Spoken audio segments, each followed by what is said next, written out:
mes amis de Rotary qui m'ont honoré. Vous m'avez vraiment honoré. D'habitude, je vous dis bienvenue chez moi dans une grande salle. Et pour une fois, je vous dis bienvenue chez vous pour écouter les trois faces des Judaïa, vous raconter ce qu'elles ont vu depuis un petit bout de temps. Alors, je vais commencer, je vais sans plus tarder passer au premier slide.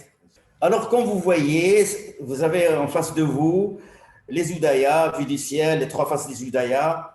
Ces trois faces des Judaïa vont vous raconter l'histoire du plus beau site du monde. Alors, qui a dit ça? Qui a dit que c'était le plus beau site du monde? Vous savez que l'UNESCO a consacré le Rabat en l'ajoutant au patrimoine mondial de l'humanité en 2012. Et puis, il n'y a pas que l'UNESCO qui vous dit que c'est le plus beau site du monde. Il y a un petit enfant que vous voyez à gauche, tout à l'heure, on va faire sa connaissance. Et puis, il y a un petit martien, c'est pas tombé dans les oreilles d'un sourd. Le petit martien, quand il a entendu ça, il nous dit, moi aussi, je vais aller voir ce plus beau site du monde. Alors, bien sûr, il va embarquer dans sa soucoupe volante et il va aller rejoindre le petit enfant et aller sur ce plus beau site du monde. Voilà, regardez, on va le suivre jusqu'à l'arrivée sur Terre.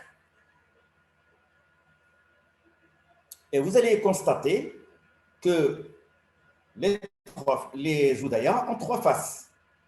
Alors, bien entendu, une fois arrivé, regardez, vous avez la forme des Judaïa qui est triangulaire. Alors, une fois arrivé sur les lieux, le martien va aller chercher le petit enfant. Il va aller le chercher, il se trouve quelque part au bout de la rue des Consuls, que vous devez connaître, voilà. Il le rejoint dans une maison à la rue des Consuls, la voici. Cette maison a deux façades. Alors, il va entrer par la première façade, il va s'installer avec le petit enfant. Et qu'est-ce qu'il voit de cette fenêtre? Il voit une très très belle vue, une vue imprenable des Judaïa.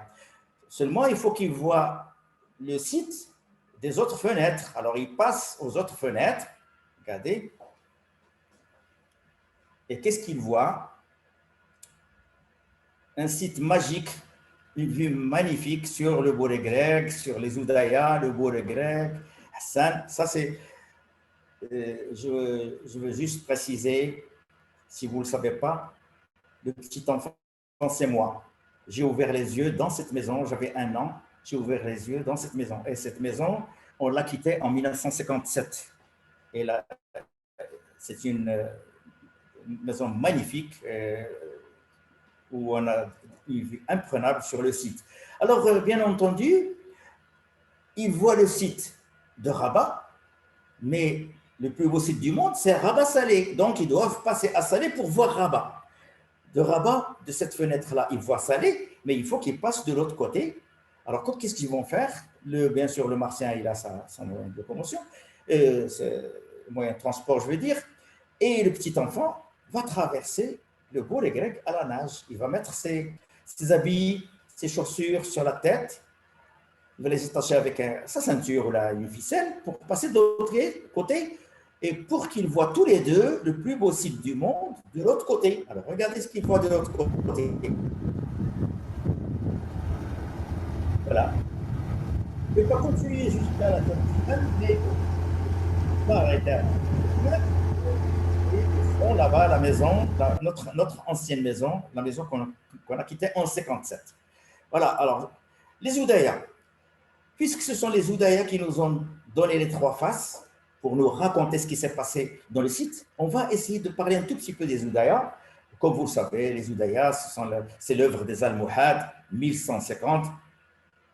C'est de là que partaient les conquérants qui sont allés conquérir l'Andalousie, les soldats moines.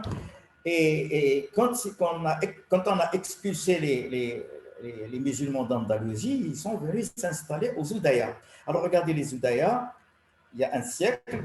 Je vais mettre une photo récente sur l'ancienne. Regardez ce que ça donne.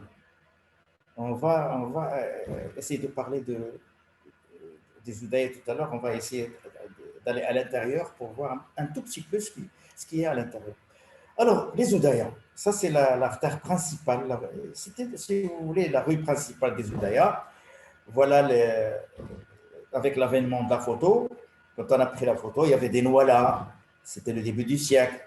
Et voilà ce que ça donne maintenant. Voilà.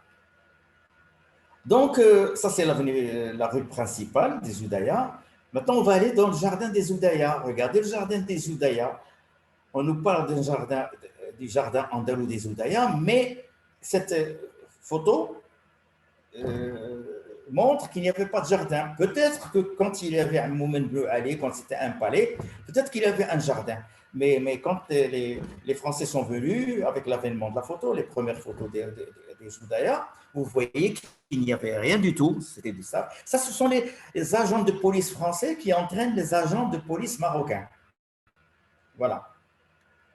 Donc, voilà comment c'est devenu une dizaine d'années plus tard, les années 20. Et voilà ce que ça donne maintenant quand vous y allez. C'est comme ça que vous voyez là. Bon, maintenant, on va sortir des Oudayas. On va sortir des Oudayas. Mais avant, on va s'intéresser à cette porte, la porte Bab el-Kbir, à l'intérieur. Regardez comment elle était. Dans un état lamentable. Ce que vous devez savoir, c'est que c'est un dahir qui a été imposé par le maréchal Lyautey, Hubert Lyautey, en 1914, qui nous a obligés à nous intéresser un petit peu à nos monuments, à protéger nos monuments. Donc, le Dahir de 1914 nous dit, vous avez de belles choses au Maroc, vous devez les protéger. Et regardez après le Dahir, regardez cette porte, comment il va devenir. Regardez. Il y a même il y a le Coran, il y a les coquilles Saint-Jacques, il y a de belles sculptures. Et je vais revenir en arrière pour vous montrer comment était cette porte avant le Dahir de 1914. Voilà. Donc, voilà comment c'est devenu. Et maintenant, on va sortir à l'extérieur. On se rapproche quand même regardez les coquilles Saint-Jacques et regardez comment c'est magnifique. Et ça date de 1150. Donc, on va sortir.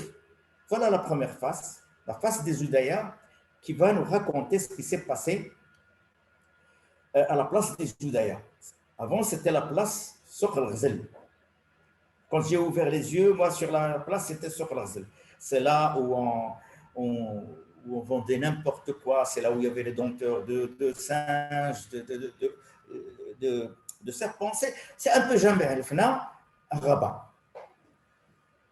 Et bien sûr, toutes sortes de négoces, c'est-à-dire que, par exemple, l'Ashura aussi, c'est pendant l'Ashura qu'on vendait les jouets, on les vendait ici. Et regardez la porte Bab el-Kbir et vous constatez qu'il y a un bâtiment hideux affreux qui a été ajouté sur ce qu'on a de plus beau à Rabat. Ce que nous a laissé Moulin Bleu Ali, on l'a gâché avec ce bâtiment. C'est vraiment criminel. Et c'est grâce au Dahir de 1914, imposé par Hubert Lyautey, qu'on a enlevé ce bâtiment. Vous allez voir ce que ça va dire. Voilà, le bâtiment est parti. Il y a encore des traces. Les traces sont restées jusqu'à il y a 6 ans. Je voyais encore ces traces-là. Donc, voilà la première phase. Elle nous raconte ce qui s'est passé il y a bien longtemps. Et voilà, regardez cette porte. Comme je vous ai dit, c'est la plus belle porte. C'est ce qu'il y a de plus beau à Rabat. On se rapproche un petit peu de cette porte. Regardez les coquilles Saint-Jacques. Regardez le Coran tout autour. Et je montre ça aux enfants pour les sensibiliser, pour leur dire qu'il y a presque 1000 ans, les gens vraiment, ils ont fait beaucoup d'efforts pour nous laisser de très, très belles choses et on est en train de les gâcher et on continue de les gâcher et il n'y a pas que les Oudayas qui sont concernés. Voilà la place au début du siècle, comment elle était. Il n'y avait pas de route, il y avait pas de... Et comment il est devenu maintenant? Voilà, regardez. Donc, on va faire un tour, on va faire 360, c'est ça, 360 degrés. On va essayer de voir ce qui s'est passé dans cette place. Ça, c'est la maison, ce que vous voyez là-bas, c'est la fenêtre de notre ancienne maison. Il y avait une porte à l'entrée de la rue de Consul, on l'a enlevée. Voilà comment c'est devenu. Voilà. On va faire le tour, regarder la place. Moi, j'ai vu des chameaux, les années 50, 40, 50. Il y avait des chameaux là-bas. Et voilà, cette même place, un petit peu l'ambiance de cette époque-là. Et vous allez voir une image de l'état actuel de cette place. Voilà. On va continuer à tourner. Maintenant, on va essayer de voir ce qui s'est passé, les activités, les scènes de la place. Ça, c'est juste un tableau. Mais quand même, le tableau, il nous montre qu'il y avait un bâtiment qui gâchait la halqa. Par exemple, le halqa, on a vu le halqa à la place des... Regardez un petit peu l'état des vêtements. Il y avait aussi les hijama. Quand on demande aux enfants ce que ça veut dire hijam, ils vous disent c'est un coiffeur, alors que ce n'est pas un coiffeur. Hijam, c'est bon, et bien sûr, il vous rase la tête. La knis, c'est surtout pour faire la saignée. La saignée, elle existait même ailleurs, en Europe. Au Maroc, peut-être qu'elle existe encore, qu'il y a encore la saignée, on fait la saignée. Voilà. Et à droite, vous voyez ce monsieur sur l'âne, je ne sais pas qui est l'âne. Voilà, c'est un manège de l'époque. Ouais, parfois, on rigole, mais c'est un manège quand même qui donne du bonheur aux enfants. Et cette place servait aussi pour l'accueil de personnalités. Il y avait des parades, il y avait des défilés, il y avait l'accueil, par exemple, des résidents généraux. Ça, c'est le premier résident général, le maréchal Lyoté, qui est venu en 1912. Il est accueilli à la place des Zoudaya. Cette image-là, c'est... Donc, ça, c'est une image parce que juste après l'indépendance, un armateur canot, c'est lui qui a monté cette image, on la voyait de notre fenêtre. Maintenant, on va voir la deuxième face. Qu'est-ce qu'elle va nous raconter, la deuxième face? La deuxième face, elle donne sur la mer. Voilà. La deuxième face, il y a beaucoup de choses à dire. Et pour rêver, un endroit pour rêver, c'est l'esplanade des Oudaya. Il faut aller à l'esplanade des Oudaya. Elle ne fait pas partie de l'enceinte de Mohamed Ben Ali en 1150. Elle a été ajoutée Mohamed Ben anglais, les gars anglais qui a construit cette bâtisse en 1776. D'ailleurs, vous voyez qu'elle a une forme, elle n'a pas la forme des bâtiments marocains. Je continue. Voilà la Scala. Regardez la Scala il y a plus d'un siècle, comment elle était. Alors, comme vous voyez, c'est une image que j'ai reçue de France, ça fait très, très longtemps. Et qu'il y a, vous voyez qu'il y a une grande activité l'océan. Alors, puisqu'on parle du large, on va rester au large. Mais on va partir pour Greg pour nous intéresser à ce quai qui a été ajouté par Moulay Hassan. Moulay Hassan voulait construire des forts sur la côte marocaine. Il a commencé par Rabat. Il a fait venir un architecte qui s'appelle Rotembourg. Il l'a fait venir de Tanger pour qu'il lui construise un fort Rotembourg. On va essayer de voir l'histoire de ce fort Rotembourg. Alors, il a fait venir des canons d'Allemagne. C'est un bateau qui est venu spécialement pour les canons et pour tout ce qui est métal, tout ce qui est pour armer ce fort. Le bateau, le voici. Il est sous les Oudaya. Vous allez, tout à l'heure, je vais vous montrer où il est exactement ce bateau qui a amené les équipements de Fort Rotembourg. Ça, ce sont des grues de 30 tonnes et 9 mètres et quelques. Vous allez les voir tout à l'heure en détail.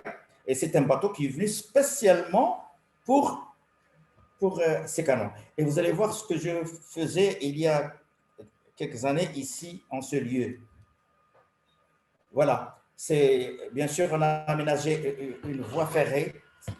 C'est ce que vous voyez ici, c'est la trace de la voie ferrée. On a fait une brèche dans un mur, une enceinte qui était là, que vous voyez, et on a fait passer les canons sur rail jusqu'au Fort Rotembourg. Alors, Fort Rotembourg, je vois les rails qui passent par la place des Oudaya, et les Français ne sont pas encore là. Regardez le bâtiment qui cache la porte Bab el-Kibir, il est encore là. Donc, les Allemands sont venus pour ce fort, ils sont venus avant les Français, en 1888. Et les canons sont venus en 1892. Voilà. On achemine tout le matériel qui va servir à équiper le fort par rail. Et maintenant, j'essaie de vous montrer, d'imaginer un petit peu le bateau. C'est détorqué et son emplacement quand il est venu et le trajet qu'il a emprunté pour aller au Fort Rotembourg, qui se trouve sur la côté du quartier de l'océan. Le voici le Fort Rotembourg. On va se rapprocher de ce fort. On l'appelle Fort Rotembourg parce que c'est Rotembourg qu'il a construit. Fort Hervé parce qu'il y a un incident, on va en parler tout à l'heure, et les Français l'ont appelé Fort Hervé. Et Bourj Kbir parce que avant c'était Bourj Kbir, parce qu'il y avait un Bourj Sghar avant, on va le voir. Voilà. J'ai pris cette photo du bateau, du large, pour vous montrer comment il se présente, du large. Et vous voyez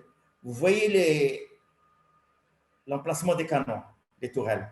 Avant le Fort Rotembourg, il y avait un petit bourge Khabta, un petit bourge où il y avait 5 ou 6 canons. Ces canons ont disparu, on a retrouvé quelques-uns dernièrement. Les voici. Avant qu'on les... Alors voilà Fort Rotembourg. Vous voyez encore les canons dessus. Et c'est de cet endroit-là, parce que là, il n'y avait rien du tout, c'était des terrains vagues. Et c'est là où a atterri le premier avion à Rabat en 1919. Et voilà les canons qui sont installés en haut. Et on va continuer, bien sûr, on va construire le fort après. Et les canons ont été installés en 1892, l'année de l'arrivée du bateau, c'était Turquie. Voilà les canons, vous les voyez. Ce sont des canons Krupp de 293 mm et 30 tonnes chacun. Ces canons vont disparaître. Voilà les canons. Et ces canons vont disparaître un jour, je ne sais pas par quel hasard. Voilà, je suis allé... parce que ce fort-là était squatté par 11 familles. Cette image, je l'ai prise quand il y avait encore les familles, quand les familles habitaient dans ce fort. Et le petit bonhomme à droite vous donne la proportion de la grandeur de cette tourelle qui tourne avec le canon. Et moi aussi, je suis là pour vous montrer, pour vous donner une idée sur le... Et là où je suis, c'est là où coulissaient les canons. Parce qu'un canon, quand il donne un coup, il faut qu'il y ait un recul, il faut qu'il revienne en arrière. Et ces canons ont disparu. Pourquoi ces canons ont disparu pendant 8 décennies? Parce que tout simplement, en 1938, on a décidé d'entrer. J'ai fait des recherches, j'ai contacté les archives allemandes. Ils m'ont envoyé un tas de documents, notamment cette copie d'un avis de vente du journal, bien sûr, c'est un avis de vente. Qu'est-ce qu'il dit vous voyez que dans l'avis de vente, on parle de 2 tubes de canon Krupp et puis bien sûr les tourelles et tout ça. Donc, on voulait vendre tout ce qui est métal, ce qui est métal dans ce fort. On allait faire un crime contre les monuments. On allait commettre un crime contre les monuments.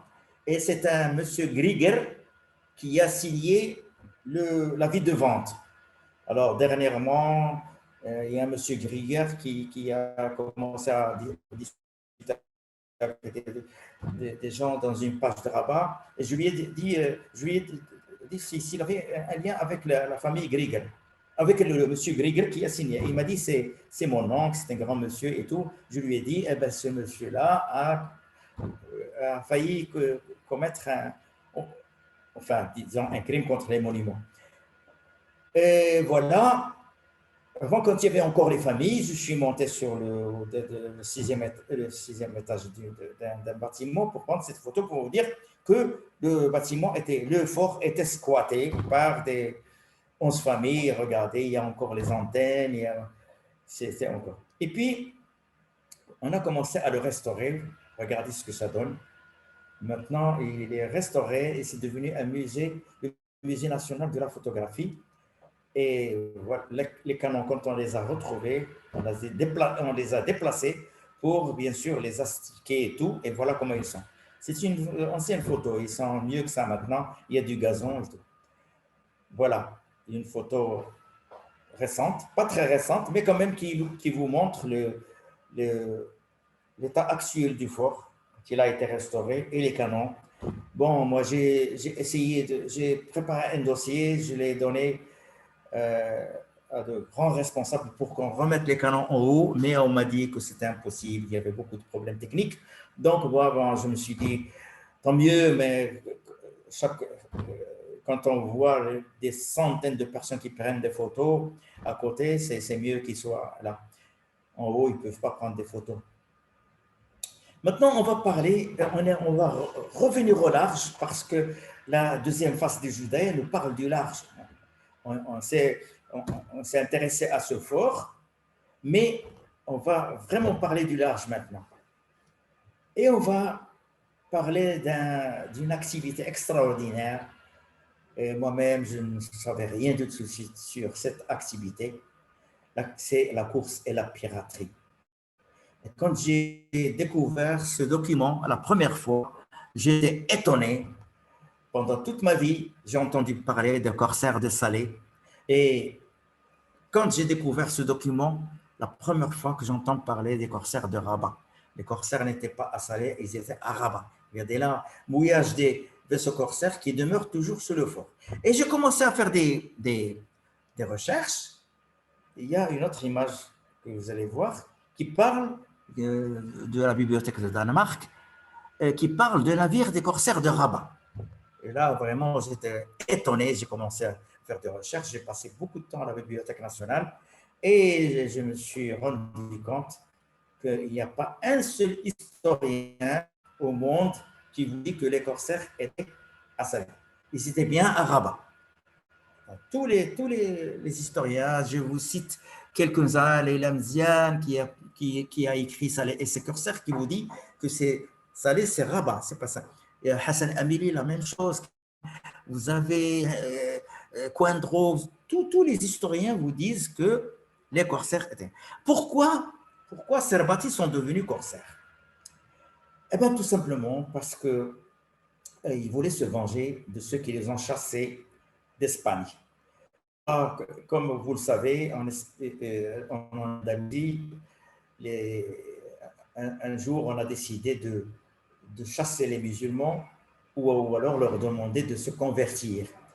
Et je vous assure, c'était une tragédie, peut-être pire que ce qu'il y avait sous Hitler. Alors, il y avait 3 catégories il y avait la première catégorie qui acceptait la conversion parce qu'ils voulaient rester chez eux. Et la deuxième catégorie qui n'accepte pas la conversion, soit ils étaient chassés, soit brûlés, Il y avait à un certain moment 2000 bûchers pour brûler ceux qui ne voulaient pas se convertir. Et même les enfants, on leur demandait de garder les enfants, de laisser les enfants, de partir sans les enfants, parce que les enfants pouvaient les convertir, mais pas les... Alors, c'était vraiment une tragédie.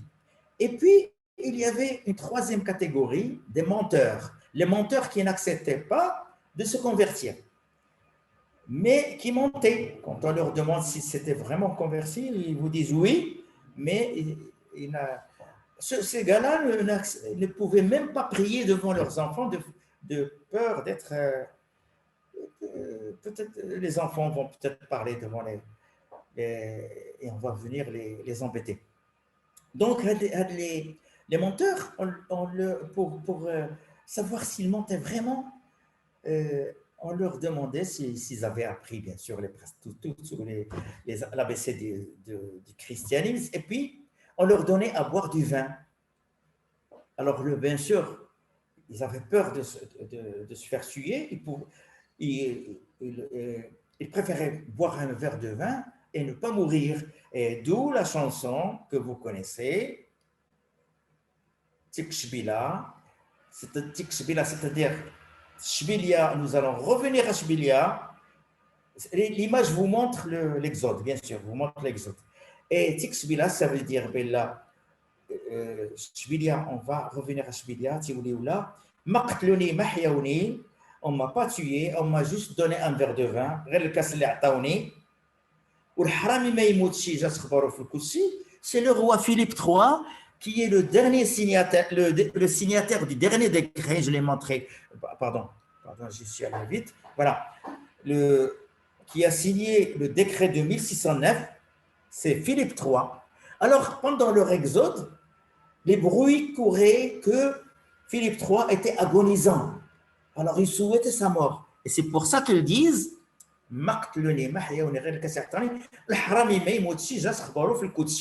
voilà, ils souhaitaient qu'il meure.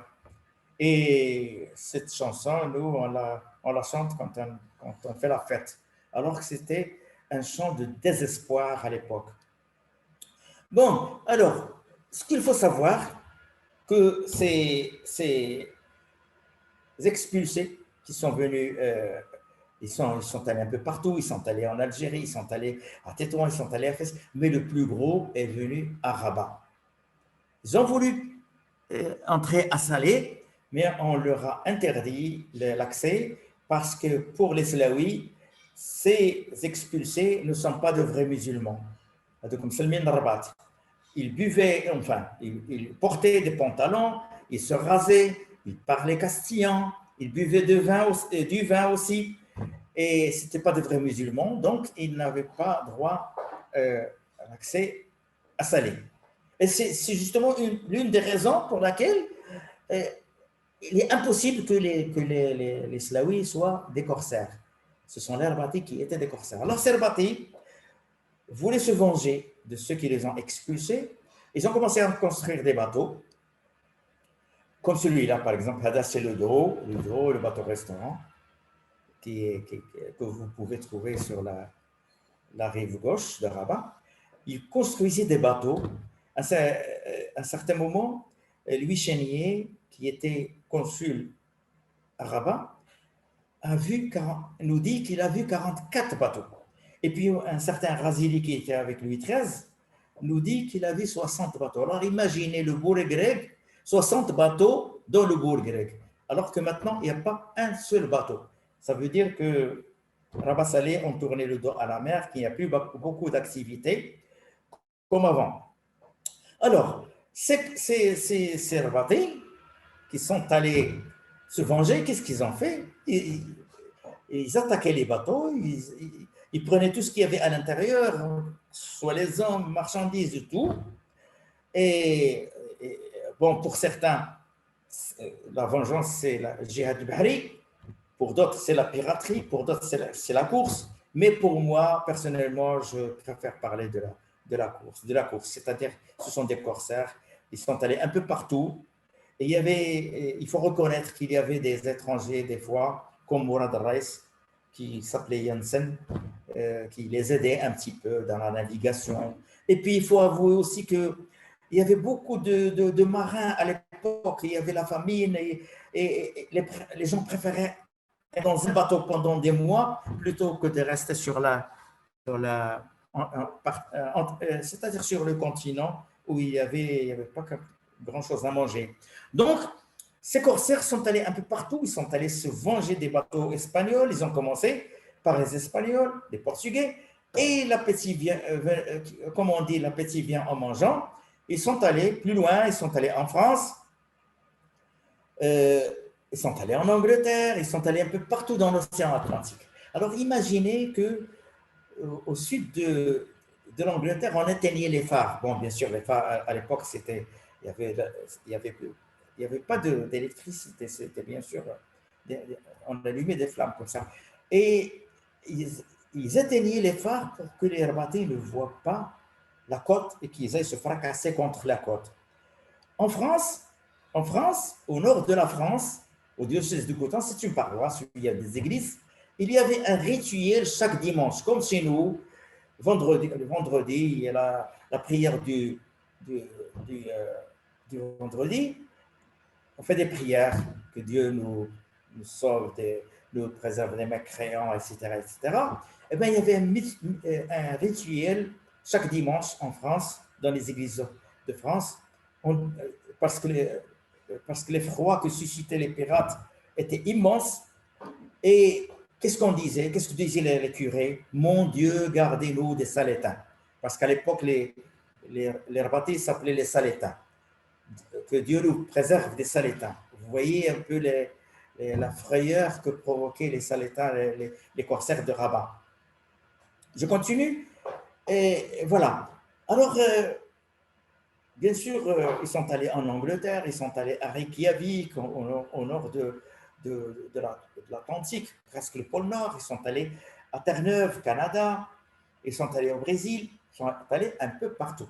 Ils ont amené avec eux des prisonniers, des captifs, 300 d'Angleterre, 400 de Reykjavik. Et un jour, les Anglais sont venus avec une armada, l'armada de Rendsboro, en 1637. Ils sont venus délivrer leurs captifs aux Oudayas. Ce que j'ai oublié de vous dire, que les Oudayas est devenue une espèce de république autonome pendant 26 ans. C'était la cité autonome des corsaires, république autonome des corsaires pendant 26 ans. Bon, Capolo, bon, ils ne se soulevaient pas contre le pouvoir central, mais n'empêche qu'ils étaient autonomes. Alors, comme vous voyez sur cette image, les 6 bateaux de l'armada de Rendsboro qui sont venus délivrer leurs captifs aux Oudayas.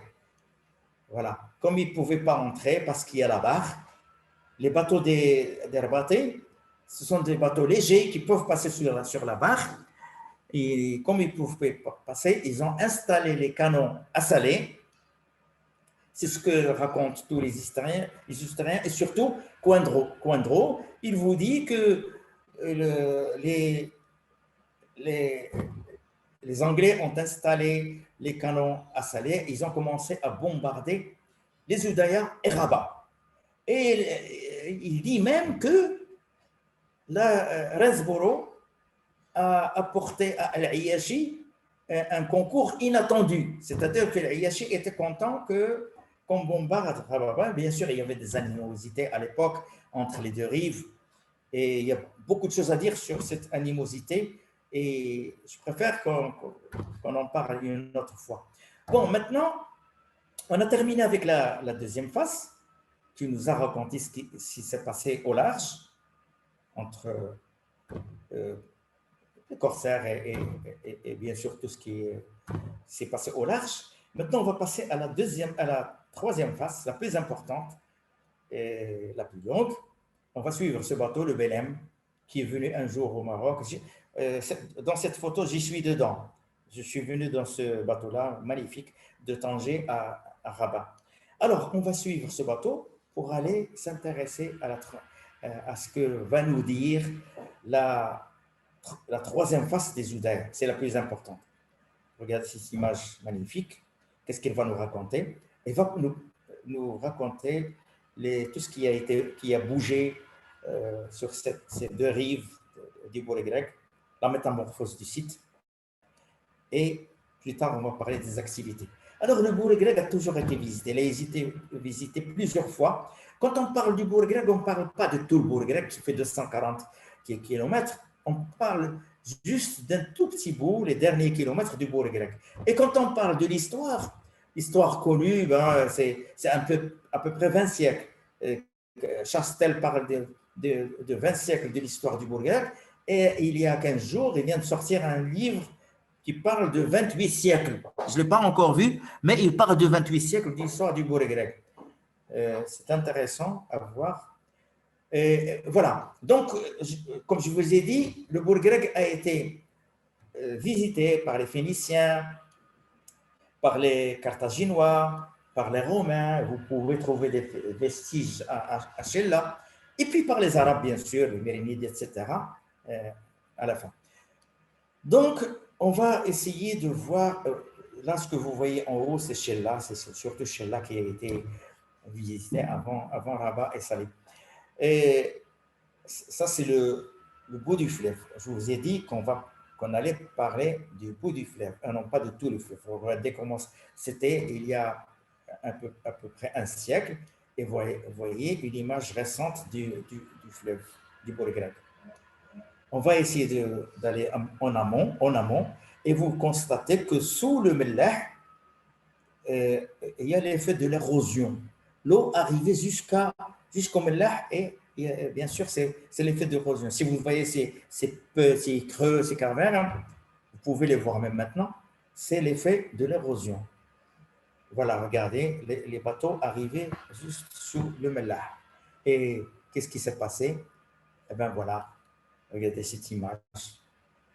À la place de l'eau, il y a ce quai, il y a les voitures, et on va essayer de comprendre ce qui s'est passé tout à l'heure. Voilà. Donc, ça, c'est l'effet de l'érosion. Quand vous passez sur le boulevard, c'est-à-dire quand vous passez avant d'arriver à Aqbat Sidi Mkholouf, c'est ce que vous voyez. Ça, c'est l'effet de l'érosion. L'eau arrivait sous le Mellah. Voilà, maintenant de l'autre côté, c'est-à-dire du côté Oudaya, là aussi vous voyez que l'eau, ça c'est l'ancien port. À gauche, ce que vous voyez, c'est l'ancien port de Rabat. Il n'y avait pas encore de port fluvial. Ça c'est à marée basse. On ne pouvait pas accéder au quai à marée basse, mais à marée haute, c'était possible. Et encore faut-il suivre un canal pour arriver à... Et plus tard, voilà l'ancien port. Vous voyez que l'eau se trouve à une dizaine de mètres, à même pas 15 mètres de la rue du Consul. Ça, c'est l'ancien port. Et notre ancienne maison que vous avez reconnue. Voilà une image qui vous montre que l'eau arrivait jusqu'au Mellah, Bab al-Rahba, et l'ancien port et l'activité de l'ancien port. Et ces bateaux-là, c'est ces bateaux-là qui allaient au large, aller chercher, décharger les bateaux qui restaient au large. Alors, je vous montre l'image suivante qui va vous montrer que les Français ont décidé d'aménager un port fluvial. Alors, regardez à la place de l'eau ce qu'il va y avoir. Voilà. On a aménagé un quai de presque 100 mètres avec des bâtiments. Nous allons voir le prolongement du quai. Regardez le prolongement du quai. Et les bateaux commencent déjà à venir accoster. Et au fond, vous voyez du côté de Hassan, il y a un bateau là-bas qu'on voit du côté de Hassan. Ce bateau-là, il doit être plus grand que celui que vous voyez maintenant. Moi, j'ai vu ces scènes, j'ai vu ces bateaux-là, j'ai vu le port quand il y avait l'activité. Alors maintenant, ce qui est vraiment extraordinaire, regardez, dans ce creux-là, c'est là où a accosté, en bas, c'est là où a accosté le bateau qui a amené les canons du fort Rotembourg. Et les trous que vous voyez, c'est la trace des grues qui ont déchargé les canons. Et à la place de ce creux-là, regardez ce qui va se passer. On a construit un club, un beau club.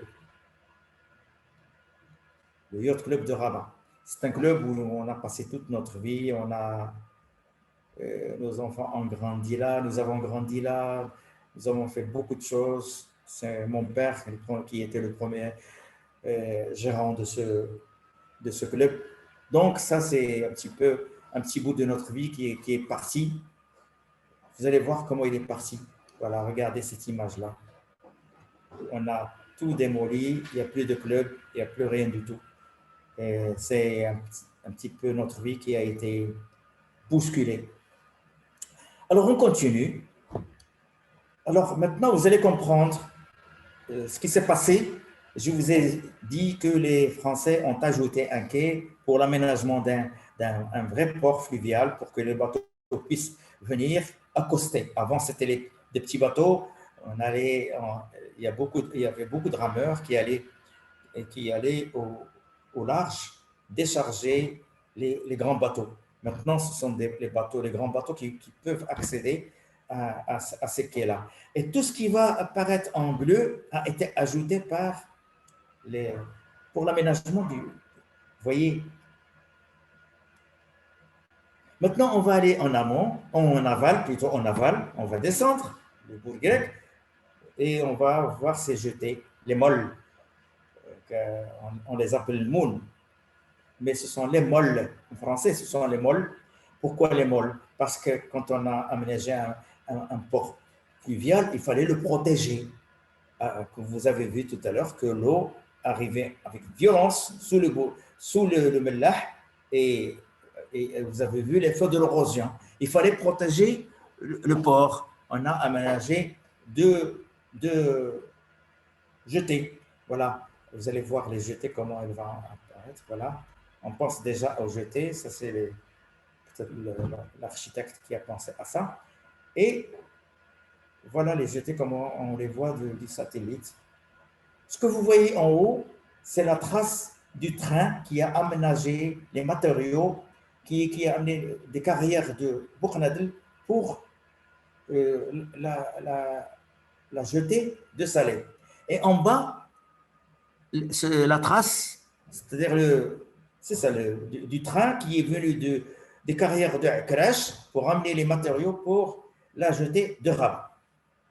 Et une fois les deux jetés bien installés, il y a eu un amoncellement de sable et c'est ce qui fait qu'il y a une plage à Rabat et une plage de Salé. Il n'y avait pas de plage. Ce sont les jetés qui sont à l'origine de ces deux plages. Je continue pour vous montrer avec une image plus nette l'itinéraire, c'est-à-dire la voie, la trace du. Ce que vous voyez en rouge, c'est le tunnel qui est passé sous les Oudaya, parce que le train est passé sous la place des Oudaya pour sortir au niveau du restaurant de Rabat pour continuer sur la jetée. Alors, bien entendu, on prenait un gros rocher, on le mettait à gauche, un autre à droite, à gauche, à droite, jusqu'à ce qu'on ait construit la jetée. Ça, c'est la trace, l'itinéraire du train. Et une photo récente, presque la même, qui vous montre la trace du nouveau tunnel en bleu et l'ancien tunnel dont on a parlé tout à l'heure. Bon, et maintenant, on va parler d'une métamorphose du bourg grec. Vous devez savoir qu'avant 1755, date du tremblement de terre de Lisbonne, qui a démoli Lisbonne, il y avait l'état du. C'est comme ça que se présentait l'état du bourg grec. Il était large. Il y avait entre 700 et 1 km de large. Qu'est-ce qui s'est passé? En 1755, il y a eu le tremblement de terre. Suite à ce tremblement de terre, il y a eu le tsunami qui a touché l'Angleterre, la France, l'Espagne et le nord de l'Afrique. Bien sûr, il a touché Rabat. Il y a eu une grosse vague de presque 10 mètres qui est entrée, qui a tout balayé, qui a provoqué l'effondrement des rives. Et voilà ce que ça donne. Ça, c'est un montage que j'ai fait moi-même, mais qui vous montre à peu près ce qui s'est passé. Regardez, avant, il n'y avait rien. Il y a eu un effondrement des rives. Et voilà. Et plus tard, bien sûr, avec l'aménagement des jetés, les choses se sont accentuées. Il y a eu encore plus d'amoncellement de... Voilà, donc c'est à l'origine, il y a le tsunami qui a touché Rabat et une grande vague qui a tout balayé, qui a eu presque 200 morts, les barques cassées, bien sûr. Ça, c'est une image de tremblement de terre de 1755 où on voit trois catastrophes. Bien sûr qu'il y a vous voyez à droite l'effet du tsunami dont on a parlé tout à l'heure, c'est cet effondrement des rives, surtout la rive de Salé. C'est là où il y avait le terrain de l'ISS et c'est là où on a construit maintenant un tas de choses. Et j'aime bien parler d'un autre tsunami, un autre tsunami qui existe maintenant, qui continue à sévir. Ce tsunami, c'est ces bâtiments que vous voyez à droite. C'est tout ce qu'on a construit sur la côte de la Marina jusqu'à la plage de Salé, la mosquée aussi à la plage. Ces bâtiments ne devaient jamais être là dans une zone inondable. C'est vraiment un crime contre les deux rives du Bourg-et-Grec. Ça, c'est mon avis. Alors, quand je suis avec les enfants, j'aime bien passer des messages pour dire aux enfants, s'il vous plaît, le Bourg-Grec est sacré, il ne faut pas le polluer, il faut pas construire aussi, il faut arrêter le béton dans la vallée du Bourg-Grec. Et comment je passe le message? Regardez ce que je fais pour passer le message. Je m'envole du ciel en parapente pour passer ce message. Comme ça, il reste gravé dans la mémoire de... Bon, alors, nous avons parlé du Bourg-Grec, de ce qu'il était, ce qu'il est devenu, de la physionomie, c'est-à-dire que la métamorphose du Bourg-Grec. Et maintenant, on va continuer par les activités. Les activités, il y en avait beaucoup. Je vais parler de quelques activités du Bourg-Grec. Alors, la pêche. Dans le Bourg-Grec, il y avait la pêche. Bien sûr, il y avait les cargos qui allaient au large, les chalutiers, je veux dire, pas les cargos, les chalutiers. Il y avait une vraie pêche comme à Safi, comme à Casa, etc. Mais il y avait surtout une pêche spéciale, la pêche de la lose, ou chebel. La lose, c'est un poisson spécial, c'est un poisson qui remonte les rivières, et on le trouvait au Lukos, au Merbert, Sbou et au Bourg-Grec, bien entendu. Cette pêche de la lose était réglementée depuis Moulay Ismail. D'habitude, je montre le daïr qui réglemente cette pêche. En tout cas, qu'est-ce qui dit le daïr? Il est demandé par Moulay Hassan pour dit que un poisson, c'est-à-dire la lose, si vous pêchez un poisson et si vous le vendez, vous devez donner le quart du produit de vente au hbous de Salé et au hbous de Rabat. Je donne un exemple. Si vous pêchez un poisson, la lose, vous la vendez à 40 dirhams, vous devez donner 10 dirhams au hbous, 5 dirhams au hbous de Rabat et 5 dirhams au hbous de Salé. C'était vraiment, c'est étrange, mais c'était réglementé. Et il y a même un daïr que vous pouvez trouver sur Internet, sur Google. Ça, c'est la pêche. La traversée. La traversée est très importante parce que depuis l'existence de ce fleuve, on a toujours pensé à... on cherche toujours à traverser. Et comment faire pour traverser? Il y a beaucoup de moyens pour traverser. Et la plus pratique, c'est bien sûr la barque. Quelque chose qui flotte, la barque. Donc, les barcassiers étaient très importants. Comment on appelle ça? Les associations de barcassiers étaient très importantes. Et même des fois, ils essaient d'entraver la construction de ponts parce que quand vous construisez un pont, ça y est, c'est foutu pour la profession. Même maintenant, sûr qu'ils doivent se plaindre des ponts. Alors, je vous montre des images de traversée. Regardez par exemple, même ici un mulet qui essaie de passer sur le bateau pour traverser. Une autre image qui montre un bateau où il y a deux mulets. Il y a toujours des bêtes et ça c'est des vaches. La traversée posait beaucoup de problèmes, effectivement. Et il y avait un certain moment un engin, le bac à vapeur, qui est venu déranger ces barcassiers. Un engin qui était amarré par deux chaînes qui allait jusqu'à Salé, de Salé à Rabat, qui l'assurait pour qu'il ne parte pas avec le courant. Quand il y avait un fort courant, il pouvait partir, bien sûr, il ne pouvait pas traverser. Et un jour, les chaînes ont même craqué, étaient emportées. 1930, ce bateau, regarde déjà que les barcassiers sont au chômage. Même des chameaux attendent le tour pour aller sur le... Même les voitures passent traversent dans ce bac à vapeur qui s'appelait le Bourg-Grec. Et puis, il y a eu les ponts. Même, on a vu tout à l'heure l'image de 1637, l'arrivée de l'armada de Rennesboro. Les Anglais ont bombardé un quai d'El Qasri. Donc, même au temps des Almohades, il y avait des ponts flottants. Là, c'est un pont que moi j'ai emprunté des années 50. Il était flottant. Ce pont-là, c'est le pont Bélier du génie militaire.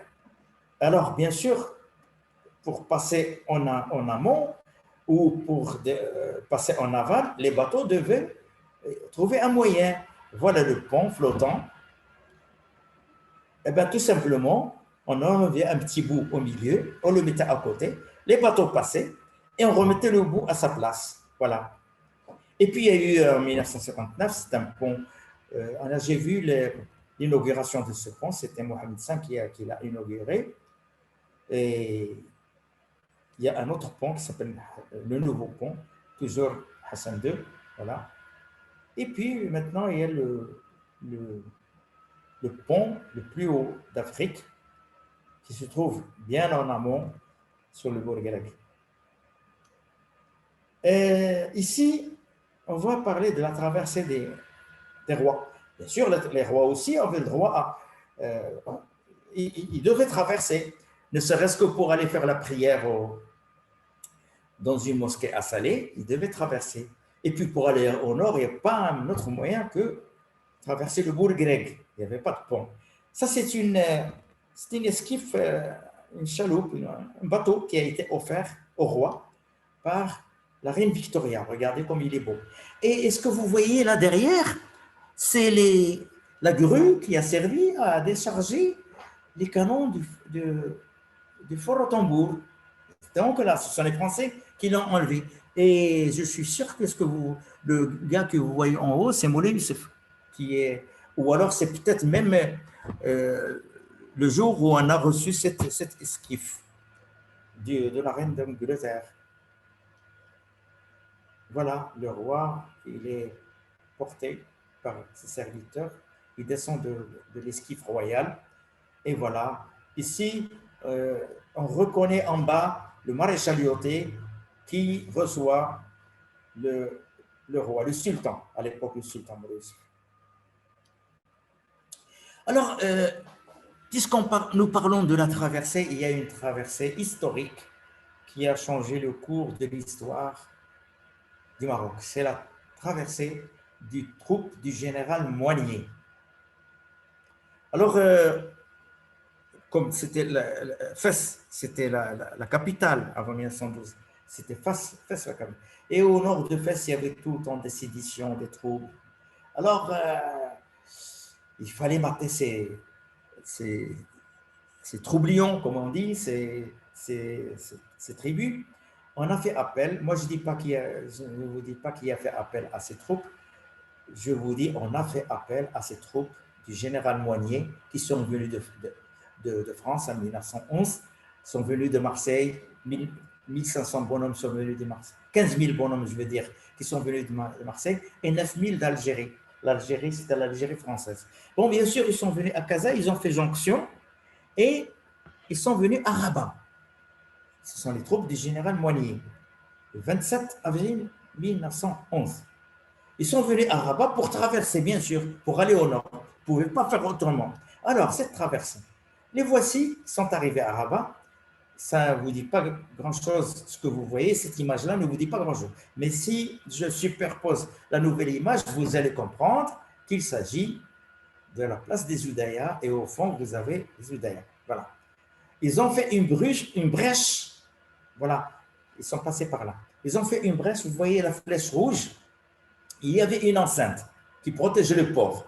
Bien sûr, pour passer au port, il fallait passer par la douane et tout. Alors, il y avait une enceinte qui protégeait le port. Et ils ont fait une brèche pour passer au port, pour passer les canons surtout. Et le reste des troupes est passé par la rue des Consuls, le Mellah, etc. Vous voyez au fond les canons qui attendent le tour pour traverser. Voilà. Et j'ai trouvé même ce document où quelqu'un reconnaît que c'est grâce.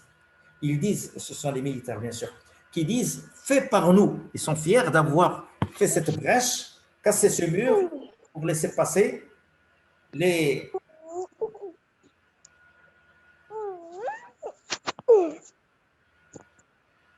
Je m'excuse, il y a un petit.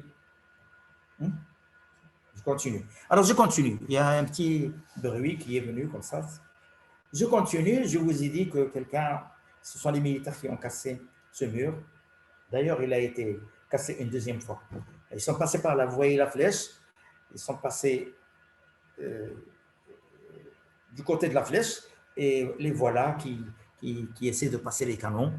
Et il y a toujours la grue qu'a laissé Rothambourg. Voilà, ils sont passés par l'avenue des Consuls. Regardez l'état de l'avenue des Consuls. En haut, vous voyez notre maison. Et au fond, quelque chose de noir, de sombre, c'est la porte des Oudayas. Voilà la rue des Consuls, c'est ce que vous avez vu maintenant. Là, ils descendent Bab Rahba. Et au fond, vous voyez ce qui est clair là-bas, c'est l'Oued Bourg-Grec. Voilà, exactement par là. Bon, maintenant, ils sont sur la rive et ils essaient de passer par n'importe quel moyen. C'était la débandade. Ils faisaient du n'importe quoi. Tout ce qui est flotté servait pour le passage des troupes du général Moignier. Tout. Ils ont réquisitionné tous les bateaux qui étaient là et vous allez voir. Regardez, même les chevaux, on les fait traverser dans des bateaux et des fois même à la nage. Et il y a eu 4000 chevaux qui ont traversé à la nage et 2000 chameaux qui ont traversé à la nage. Il ne faut pas s'étonner. Vous allez voir des images. Voilà, ils sont en train de réquisitionner des bateaux pour passer les pièces d'artillerie. Ça, c'est... On prenait les bateaux, on mettait une plateforme. C'était le seul moyen pour faire passer les canons. Ça, c'est quand vous voyez des chevaux comme ça sur ces plateformes, ce sont sûrement des officiers supérieurs qui ne veulent pas que leurs chevaux se mouillent. Là, c'est sous les Oudayas, là où il y avait, où a accosté le bateau de Rothambourg, enfin, pas le bateau de Rothambourg, le bateau qui est venu d'Allemagne. Vous voyez un petit bout de la grue à droite, et ce sont les Français qui passent en 1911, ils passent les canons sur les grosses barques, bien sûr.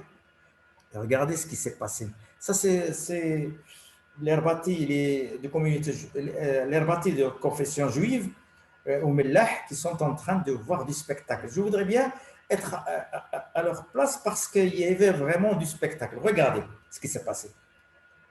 Des chevaux qui tirent une barque où il y a des militaires.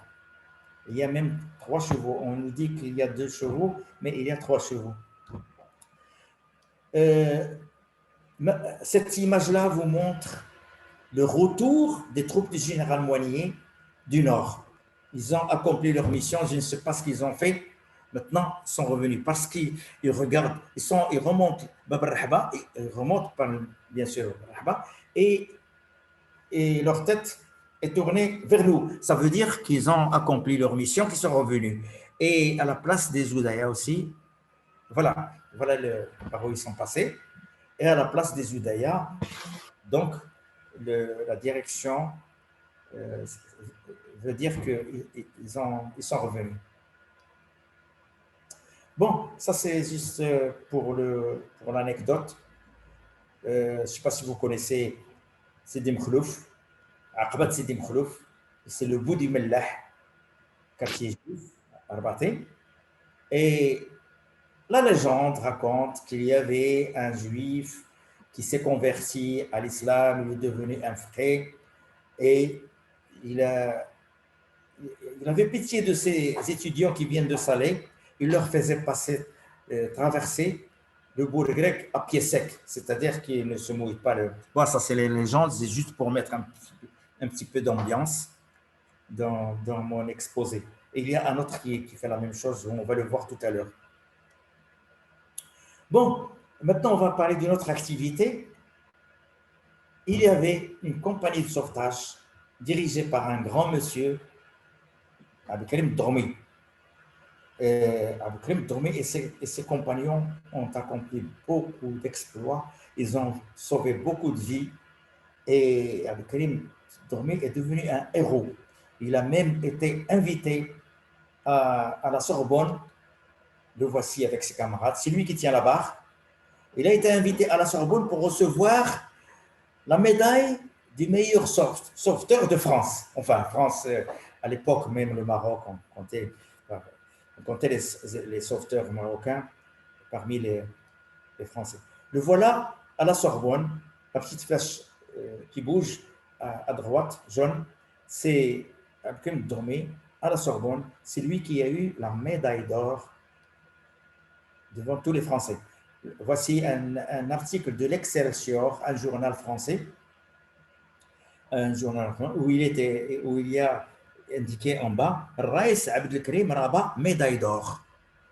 Alors, tous ces gens-là ont fait des exploits, mais lui, il a eu la médaille d'or. Alors, il a aussi sauvé des Suédois au large de Rabat, un bateau suédois qui était en péril, et il a sauvé des Suédois. Alors, le roi de Suède, pour le récompenser, lui a envoyé un cadeau, une montre en or. D'ailleurs, c'est sur conseil du consul de France qui a écrit au consul de Suède. D'ailleurs, pour vous dire la vérité, j'ai contacté les archives de Suède. Ils m'ont envoyé un tas de documents sur cet exploit, sur Kim Dromi, écrit en suédois, en anglais, en français. Comme en ce qui concerne les canons du fort au tambour, j'ai écrit aux Allemands, ils m'ont envoyé un tas de documents. Heureusement qu'il y a toujours un retour de la part des Français, des Allemands, des Suédois. Alors, je continue. Il a sauvé des Suédois et le roi de Suède lui a envoyé une médaille. La voici, c'est son fils qui me l'a amené. Et ce qu'il y a écrit, vous voyez ce qu'il y a écrit en bas, de la part du roi de la Suède dans son conseil à M. Abdelkrim Ben Mohamed. À M. Abdelkrim Ben Mohamed, patron du remorqueur, etc. Alors, cette image-là, je l'ai reçue de Suède. Et pour savoir qui était le roi qui a contrôlé le recrutement, on constate que c'est Gustave V qui était à l'époque. Donc, c'est sur Gustave V qui lui a envoyé cette montre en or comme cadeau. Et maintenant, on va passer à une autre activité, l'activité des marins. Des marins qui allaient rejoindre les grands bateaux pour ramener, pour les décharger, pour ramener tout ce qu'il y avait leur contenu avant qu'il y ait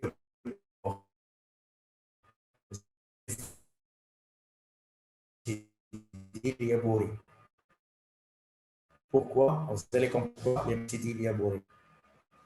Là, voilà, regardez, il ramait. Vous allez, si vous voulez comparer ce petit bonhomme sur le bateau avec la rame, c'est un grand bonhomme, c'est pas un petit bonhomme, mais n'empêche que la rame, elle fait 2 fois sa taille. Donc, ces marins-là ont vraiment souffert pour nous. Ils sont allés au large chercher tout ce qui, le contenu des bateaux pour les décharger ici, avant qu'il y ait le port, avant que les grands bateaux. Je les appelle les galériens aux mains de fer. Parce que moi, j'étais scout marin les années 50 et on ramait beaucoup. Et à la fin de la journée, on avait les mains dures.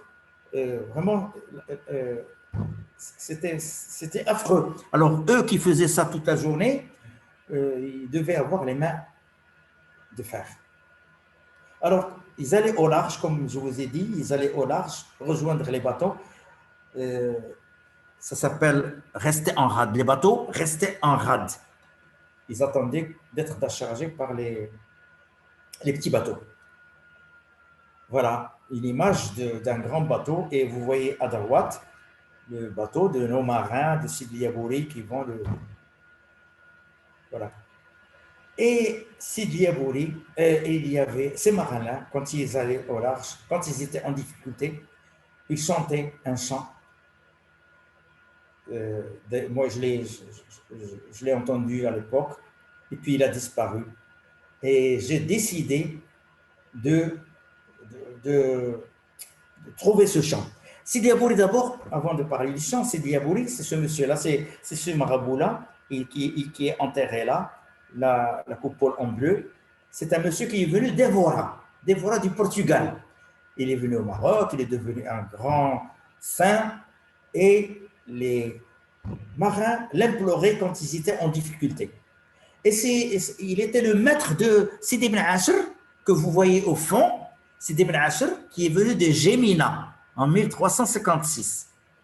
Lui aussi, il est devenu un saint. D'ailleurs, vous connaissez son histoire, il paraît qu'il guérit les malades mentaux, comme Sidi Yabouri qui sauve les marins. Maintenant, ce ne sont plus les marins qui l'implorent, ce sont les femmes stériles qui vont l'implorer pour avoir des enfants.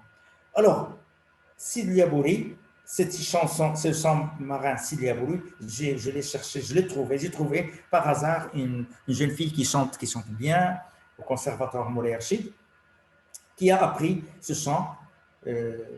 C'est sa grand-mère qui lui a appris ce chant et elle me l'a chanté un jour. J'étais ravi parce que elle a chanté, j'ai commencé à le passer pendant mes conférences et un jour je me suis dit pourquoi ne pas aller en faire une vraie chanson. Je suis allé au conservatoire Moulay Archid et on m'a composé une chanson avec la fille qui est avec la Ouada, le Drabki et tout, et c'est devenu un chant marin qu'on peut écouter sur YouTube. يا بوري غير عليا ابو المرصاد خلي كبر غير عليا ابو المرصاد وجهت ليك براسي ريال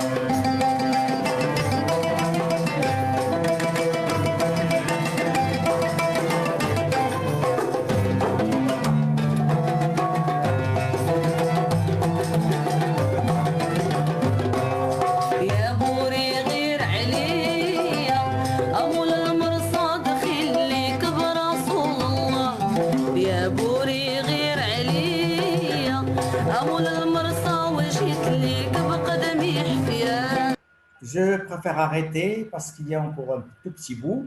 Je préfère arrêter pour passer à autre chose. Alors, les marins ne vont plus au large aller décharger les bateaux.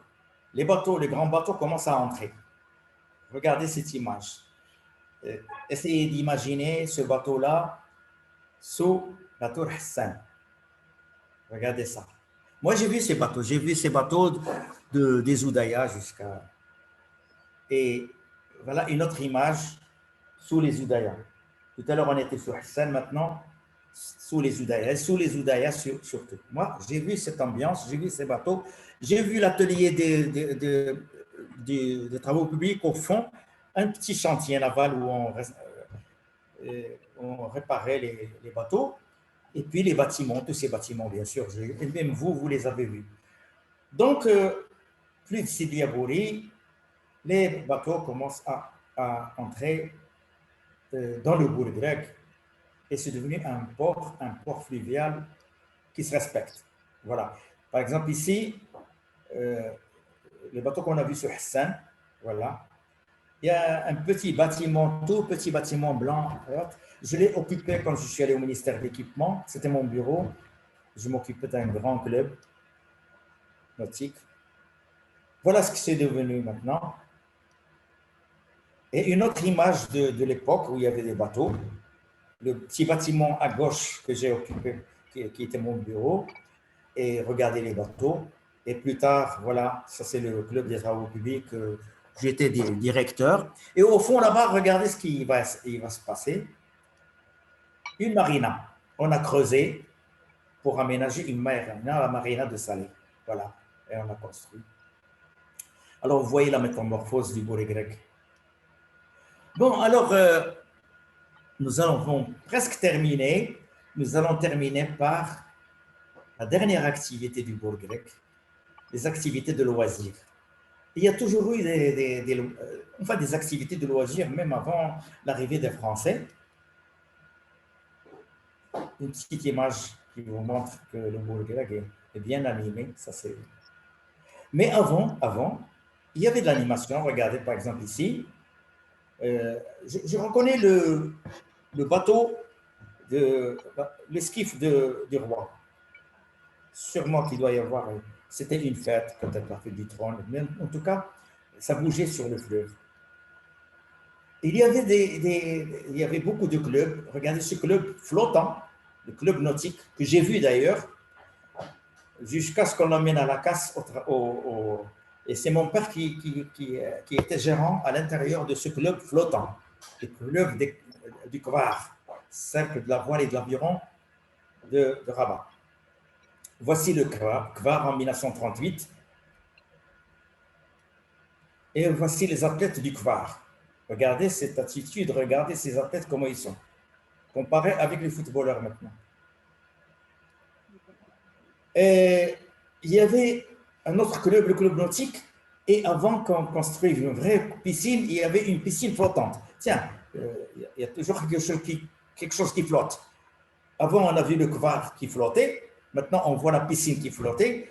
En tout cas, le Bourg grec était bien, comment on peut dire, on utilisait bien l'eau du Bourg grec pour les activités. Voici la piscine du CNR, plus tard.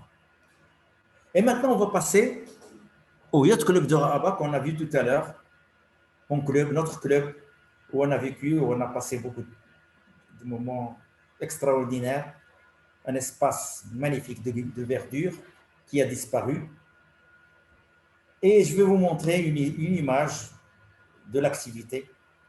Je vais vous montrer mon plongeon, le voilà. Et comme je ne veux pas rester immobile, je vais bouger. Je vais vous montrer un film de 8 mm. À l'époque, il n'y avait pas de numérique. Voilà. Voilà ce que je faisais. À la place du bateau, c'est de Turquie qui a amené les canons. Il était là. Et ça fait rêver tout ça. Donc, je termine avec ce plongeon et je vous montre la rive gauche quand il y avait des clubs. Presque un siècle de clubs qui ont disparu, voilà, qui ont disparu, suivis du vide et qui vont déménager à la marina de... Enfin, ce n'est pas les clubs vont déménager, mais il n'y a pas de bâtiment, il y a juste des bateaux qui sont entreposés à la marina de Salé comme des exilés. Et maintenant, on va passer à une autre activité de loisir, les plages. Je vous ai dit tout à l'heure que quand on a aménagé les jetés, il y a eu un amoncellement de sable, je veux dire, à Rabat et Salé, et ce sont les plages, bien sûr. Alors, on va voir l'ambiance des plages. Pour aller à la plage de Salé, il y avait un petit tramway Regardez le petit tramway qui amenait les gens à la plage de Salé. Le voici, direction la plage.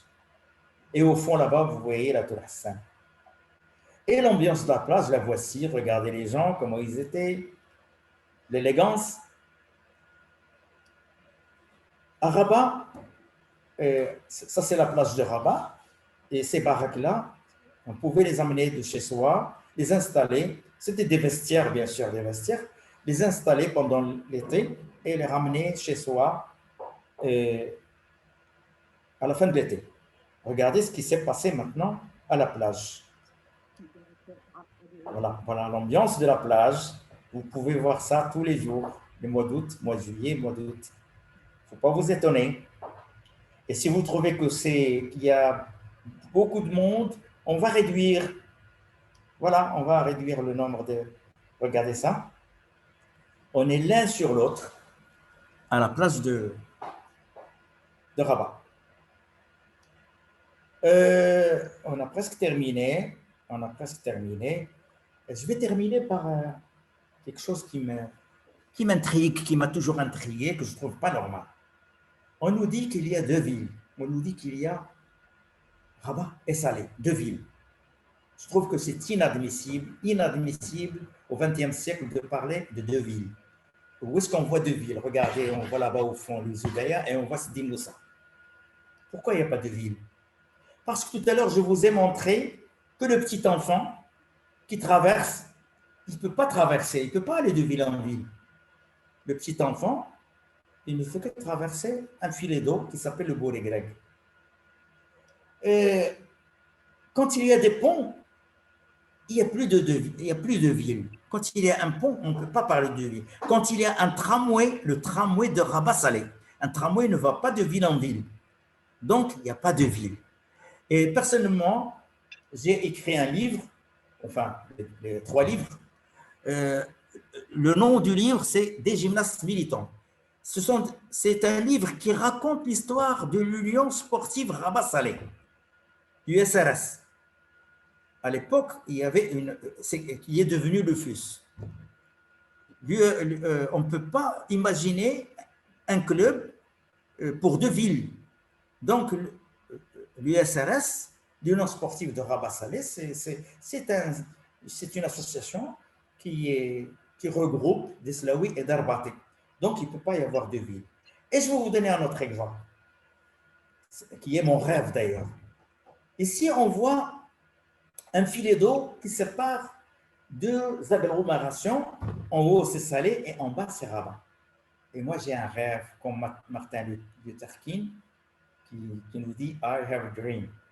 Et un rêve, c'est qu'un jour, les deux villes, on fasse des deux villes une seule ville. Voilà. Ça fait plus d'1 siècle que Rabat est devenue la capitale. Pour moi, la capitale du Maroc doit être Rabat-Salé. Pourquoi? Parce que quand on compare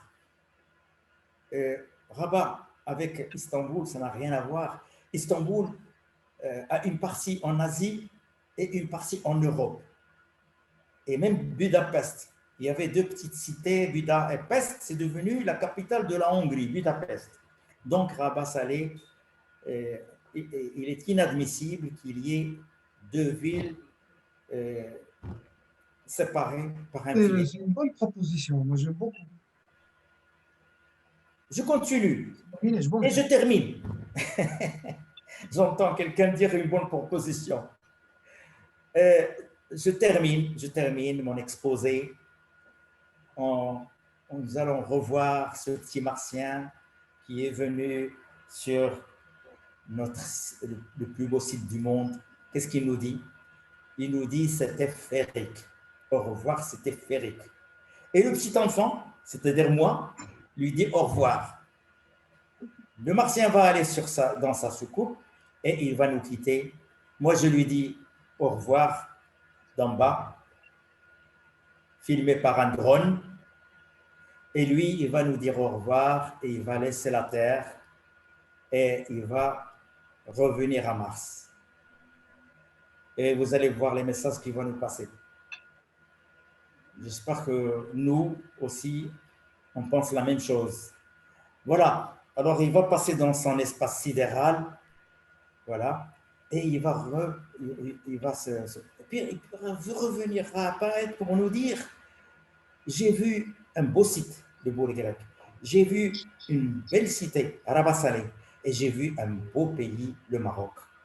Et au revoir, merci pour l'accueil.